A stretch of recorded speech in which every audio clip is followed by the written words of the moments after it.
नमस्कार। एक बहुत पुराने घने बरगद के पेड़ पर एक कहानी सुनाई जा रही थी। पता है, ये एक ऐसी कहानी है जो हमें दौलत, किस्मत और जिंदगी के कुछ बहुत गहरे सच सिखाती है। तो चलिए आज इस कहानी में डूब कर देखते हैं। तो कहानी की शुरुआत होती है एक सवाल से। एक जवान कौवे ने एक बहुत ही बूढ़े और समझदार गिद्ध से एक सवाल पूछा। और सच कहूं तो ये सवाल हम सब ने कभी न कभी अपनी जिंदगी में जरूर सोचा होगा। ये सवाल तो शायद हम सबके मन में कभी न कभी आता ही है ना? क्या आखिर ऐसा क्यों होता है कि जो लोग गलत काम करते हैं वो मजे में रहते हैं, और जो लोग ईमानदारी और अच्छाई के रास्ते पर चलते हैं उन्हें ही सारी मुसीबतें झेलनी पड़ती हैं? बस यही सवाल इस पूरी कहानी की जड़ है। तो उस ज्ञानी गिद्ध ने जो जवाब दिया ना, वो बहुत गहरा था।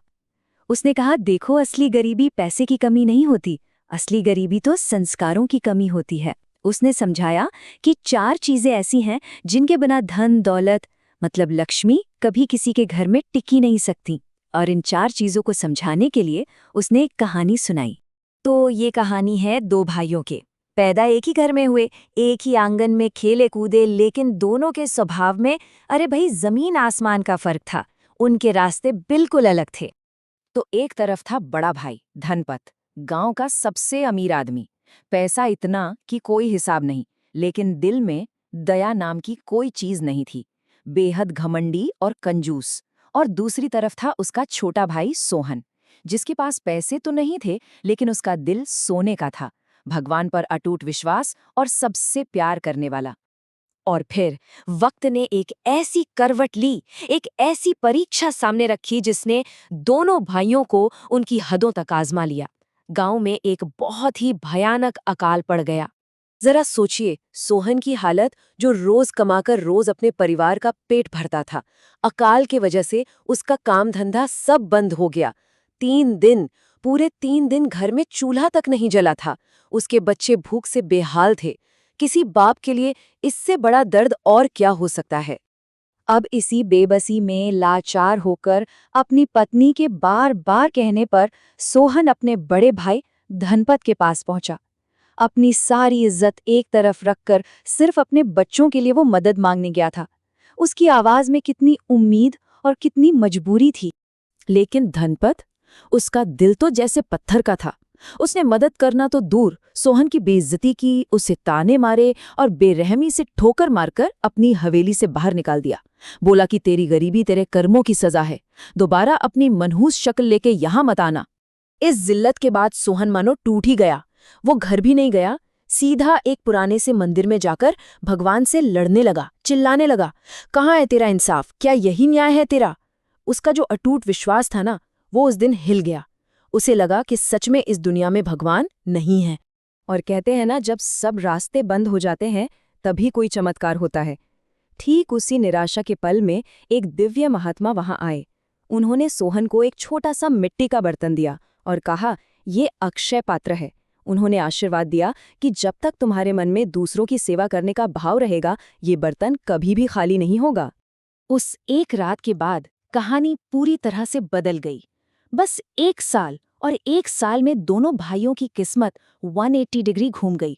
जो ऊपर था वो नीचे आ गया, और जो नीचे था वो सबसे ऊपर पहुंच गया। सोहन ने उस बर्तन से सिर्फ अपना नहीं, बल्कि पूरे गांव का पेट भरा। उसने एक रसोई खोल दी जहां कोई भी भूखा आकर खा सकता था। लोगों की दुआओं से वो गांव का सबसे इज्जतदार और अमीर आदमी बन गया। और दूसरी तरफ धनपत, उसका घमंड, उसके बुरे कर्म सब उसे खींचकर सड़क पर ले आए। देखिए, धनपत का पतन भी कोई अचानक नहीं हुआ। ये तो उसके कर्मों का ही हिसाब था। पहले तो गोदामों में चूहों ने सारा अनाज बर्बाद कर दिया, फिर डाकू आए और सब लूट ले गए, और जब उसके घर में आग लगी तो पूरा गांव तमाशा देखता रहा, किसी ने मदद नहीं की। क्यों? क्योंकि उसने भी तो कभी किसी की मदद नहीं की थी। और फिर आता है कहानी का वो पल जो दिल को छू जाता है। एक दिन वही धनपत फटेहाल भिखारी बनकर सोहन की रसोई में खाना मांगने पहुंचा। जैसे ही सोहन ने उसे पहचाना, उसने बदला नहीं लिया, बल्कि दौड़कर अपने बड़े भाई के पैरों में गिर पड़ा और उसे बड़े आदर के साथ घर के अंदर ले गया। इसे कहते हैं असली बड़प्पन। तो अब कहानी वापस उसी बरगद के पेड़ पर पहुंचती है, जहां वो बूढ़ा गिद्ध उस जवान कौवे को कहानी का असली मतलब समझा रहा है। वो अब उन 4 नियमों के बारे में बताता है जिन्हें धनपत ने तोड़ा और सोहन ने जिंदगी भर निभाया। तो ये हैं वो 4 नियम। पहला, बड़ों का सम्मान। धनपत ने घमंड में अपने भाई का अपमान किया, जबकि सोहन ने उसी भाई को माफ करके उसका सम्मान लौटाया। दूसरा, मेहमान का सत्कार। धनपत ने भूखे भाई को दरवाजे से भगा दिया और सोहन ने दुश्मन के लिए भी भंडारा खोल दिया। तीसरा, मीठे बोल और माफ कर देना।